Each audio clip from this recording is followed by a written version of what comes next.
ஓம் சக்திஹஸ்தாய வித்மஹே சாந்திஹஸ்தாய தீமஹி தன்னோ சக்தி பிரஜோதயாத்.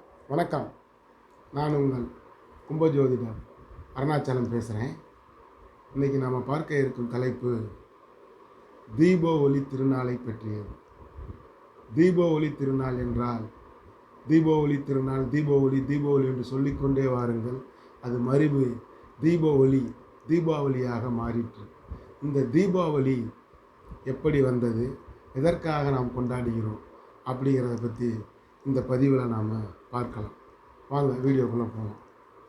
முன்னொரு காலத்திலே இரணியன் இரணியாட்சகன் என்ற இரு அரக்கர்கள் தேவலோகத்தில் உள்ள வேத மந்திரங்கள் அடங்கிய ஓலைச்சுவடிகளை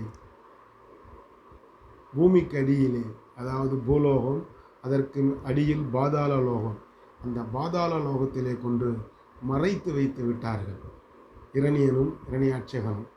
ஆக தேவர்களும் முனிவர்களும் வேத மந்திரங்களை சொல்ல முடியாமல் தவித்து கொண்டிருந்த சமயம் தேவர்களும் மற்றவர்களும் பகவான் கிருஷ்ணனை சென்று மகாவிஷ்ணுவை சென்று பார்க்கிறார்கள். அவர்களிடம் சென்று முறையிடுகிறார்கள். பிரபு, எங்களுக்கு வேத மந்திரங்களை எல்லாம் மறைத்து வைத்து விட்டான் இந்த இரணியனும் இரணியாட்சகனும், எங்களுக்கு வேத மந்திரங்களை மீட்டித்தாருங்கள் அப்படின்னு முறையிடுகிறார்கள். பகவான் கிருஷ்ணனும் வராகி அவதாரம் எடுத்து பூமியை துளைத்து அதற்கு கீழே பாதாள லோகத்தையும் துளைத்து கொண்டு அந்த வேத மந்திரங்கள் அடங்கிய ஓலைச்சுவடிகளை மேலே கொண்டு வருகிறார், பூமிக்கு மேலே. அப்பொழுது கடலுக்கு, அதாவது பூமிக்கு அடியிலும் பாதாள லோகத்திலும் அதுக்கு பூமிக்கு மேலே கொண்டு வரும் பொழுது ஒரு பூமாதேவியின் மீது ஒரு ஸ்பரிசம் ஏற்படுகிறது. ஸ்பரிசம் என்றால் உராய்வு என்று பொருள்.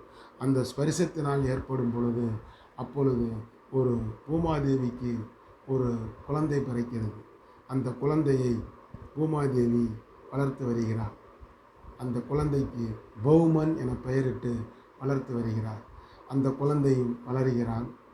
வளர்ந்து இள வயதிலே ஒரு 18, 19, 20 வயது ஆகிவிடுகிறது. அப்பொழுது அடர்ந்த காட்டிற்கு சென்று கடும் தவம் புரிகிறான். யாரை நோக்கி? பிரம்மனை நோக்கி, நான்முகனை நோக்கி கடும் தவம் புரிந்து உடனே பிரம்மன் அவன் முன்னே தோன்றுகிறார். உனக்கு என்ன வர வேண்டும் கேள் என்கிறார். அவனும் எனக்கு தாங்கள் சாகா வரம் கொடுக்க வேண்டும் அப்படின்னு கேட்குறார்.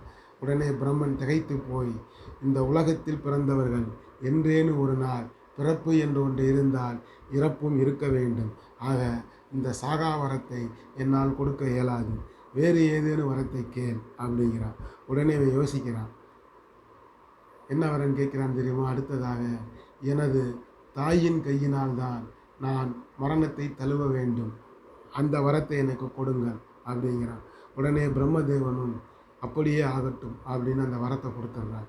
வரம் வந்தவுடன், அதிகார பலம் வந்தவுடன் மமதை தலைக்கு ஏறி விடுகிறது. பொதுவாக யாருக்குமே அதிகார பலம், ஒரு அமைச்சருக்கோ மற்றவர்களுக்கோ அதிகாரிகளுக்கோ ஒரு அதிகார பலம் வந்துவிட்டால் தலைக்கணம் தலைக்கு ஏறிவிடும். இதைத்தான் பதவி வரும் பொழுது பணிவு வர வேண்டும் என்று ஒரு பாடலிலே சொல்லியிருப்பார்கள். பதவி வரும்போது பணிவு வர வேண்டும் என்று.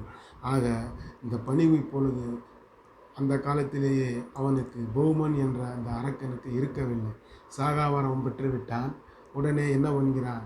என்னை யாராலும் அழிக்க முடியாது என்று மாறுதட்டி மமதை கொண்டு தேவர்களையும் நரன்களை, அதாவது நரன் என்றால் மானிடர்களையும் அழித்து வருகிறார். ஆகவே தான் அவனுக்கு பிற்காலத்திலே நரகன் என்ற பெயர் உண்டாயிற்று. அவன் பெரும் பலசாலியாக இருப்பதால் நரகாசூரன் என்ற பெயரும் வந்தது. இந்த நரகாசூரன் என்ன செய்கிறான்? தேவர்களையும் 30 கோடி தேவர்களையும் சிறைபிடிக்கிறான். சிறைபிடித்து இந்திரனின் தாயாரான அதிதி தேவியின் காதணியிலையும் பறித்து விடுகிறான். உடனே இந்திரனுக்கு கோபம் கொண்டு சினம் கொண்டு பார்க்கடலில் பள்ளி கொண்டிருக்கும் மகாதேவன் அவரை பார்த்து, மகாதேவா, எங்களை காத்தருள வேண்டும். எனது தாயின் காதணியிலையும் பறித்து கொண்டான்.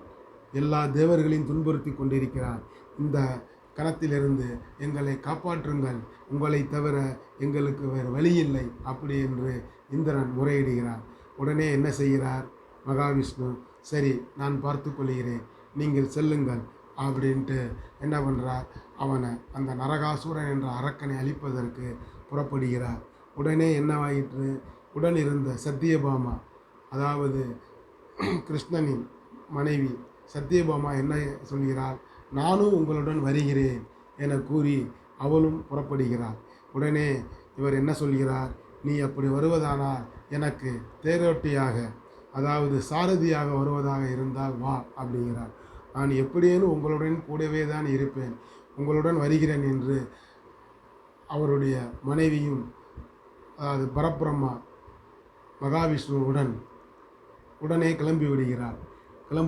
கிளம்பி நரகாசுரனுடன் போர் புரிகிறது. போர் நடக்கிறது, மிகப்பெரிய யுத்தம் நடக்கிறது. ஒரு காலகட்டத்திலே பகவான் ஸ்ரீ கிருஷ்ணன் என்ன செய்கிறார், தான் தோற்றுவது போல் ஒரு பாவனையை உருவாக்குகிறார். அந்த நரகாசுரன் கிருஷ்ணனை பலமாக தாக்கி கொண்டிருக்கிறார். உடனே மூர்ச்சையாவது போல், மயக்கமுற்ற நிலை இருப்பது போல் பகவான் கிருஷ்ணன் ஒரு நாடகம் ஆடுகிறார். உடனே சத்தியபாமாவுக்கு கோபம் வருகிறது. எப்படி வருகிறது தெரியுமா? அதாவது பெண்கள் எல்லாம் பார்த்தீங்கன்னா வீட்டுக்கார அடிப்பாங்க, பிடிப்பாங்க, சண்டை போடுவாங்க, போடியா தோக்கு போகிறணும் அப்படின்னா எண்ணிக்கை தாயே அப்படிம்பாங்க, இப்படியெல்லாம் இருப்பாங்க. ஆனால் சமுதாயத்திலே வெளி வட்டாரத்திலே கணவனுக்கு ஒரு அவப்பெயர் இழுக்க வருகிறது என்றால் வரிந்து கட்டி கொண்டு நிற்பார்கள்.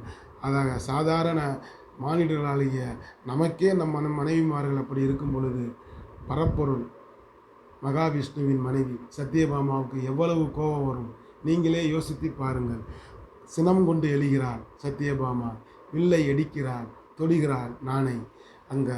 அந்த சூரனின் நரகாசூரனின் மார்பிலே அந்த அம்பு பாய்ந்து அவன் மடிந்து விடுகிறான். அந்த மடியும் தருவாயிலே தான் அவனுக்கு தெரிகிறது, ஆகா, நமது அன்னை பூமாதேவியின் மறுபிறவிதான், மறு அவதாரம்தான் இந்த சத்தியபாமா. ஆக நான் சாகாவரம் என் அன்னையின் கையினால் தான் மரணம் தருவிக்க வேண்டும் என்று பிரம்மனிடம் வரம் கேட்டேன், அந்த வரம் இப்பொழுது பலித்து விட்டது என்று மடிந்து போகிறார். அந்த நாள் ஐப்பசி மாதம் அமாவாசைக்கு முந்தின நாள் சதுர்தசி நாள் ஆகும். அமாவாசை என்று எப்படி இருக்கும், உலகமே இருட்டிலே இருக்கும். ஆக இந்த பௌமன் நரகாசூரன் மக்களையெல்லாம் துன்புறுத்தி கொண்டு வந்திருந்தான். இந்த துன்புறுத்திய மக்களெல்லாம் அன்றைய அந்த சதுர்த்தி நாளிலிருந்து விடுதலை பெற்று சந்தோஷமாக இருக்கிறார்கள். அந்த சந்தோஷத்தை கொண்டாடுவதற்கு அன்னை சத்தியபாமா என்ன சொல்கிறாள் தெரியுமா? நாளை அமாவாசை, இருட்டாக இருக்கிறது, இன்று சதுர்தசி நாளிலே அவனை மரணம் தருவிக்க செய்தேன். இந்த நாளை நீங்கள் வீடுதோறும் உங்கள் இல்லந்தோறும் தீபம் ஏற்றி வழிபடுங்கள், புத்தாடைகளை அணிந்து வழிபடுங்கள், வான வேடிக்கைகளை விட்டு உங்கள் மகிழ்ச்சியை தெரிவிங்கள் என்று அன்னை பகவான் கிருஷ்ணனுடைய மனைவி மக்களுக்கு எடுத்துரைக்கிறார்கள்.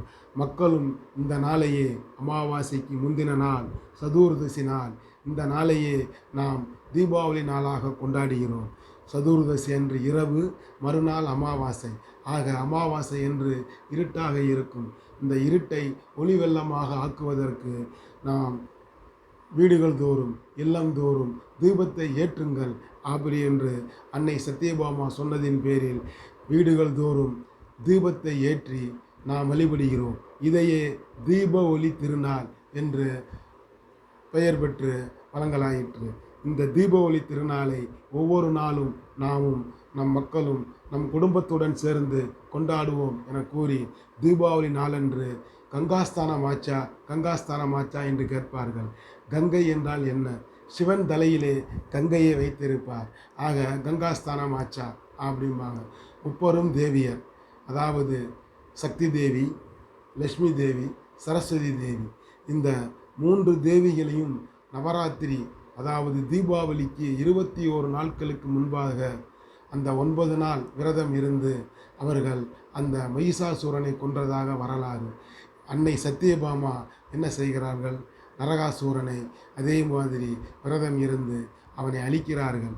அவன் அழிவுற்ற தினமே தீபாவளி திருநாளாக நாம் கொண்டாடுகிறோம். இந்த தீபாவளி திருநாளை நம் குடும்பத்துடன் அனைவரும் மகிழ்ச்சியாக கொண்டாடி மகிழ்வோமாக என்று கூறி, அனைவரும் தீபாவளி என்று புத்தாடை உடித்து இனிப்பு பண்டங்களை சுவைத்து உண்டு மகிழ்ந்து வான வேடிக்கைகளை விட்டு வீட்டிலே ஒவ்வொரு வீட்டிலும் விளக்கை ஏற்றி உங்கள் வீட்டிலே இருள்கள் மங்கி வெளிச்சம் பொங்கட்டும் என கூறிக்கொண்டு, இந்த இனிய நாளாக இருந்ததற்கு இறைவனுக்கு நன்றி கூறி, நாளைய பொழுது நல்லதாக விடியட்டும் என கூறிக்கொண்டு உங்களிடமிருந்து விடைபெறுவது உங்கள் கும்பஜோதிடர் அருணாச்சலம்.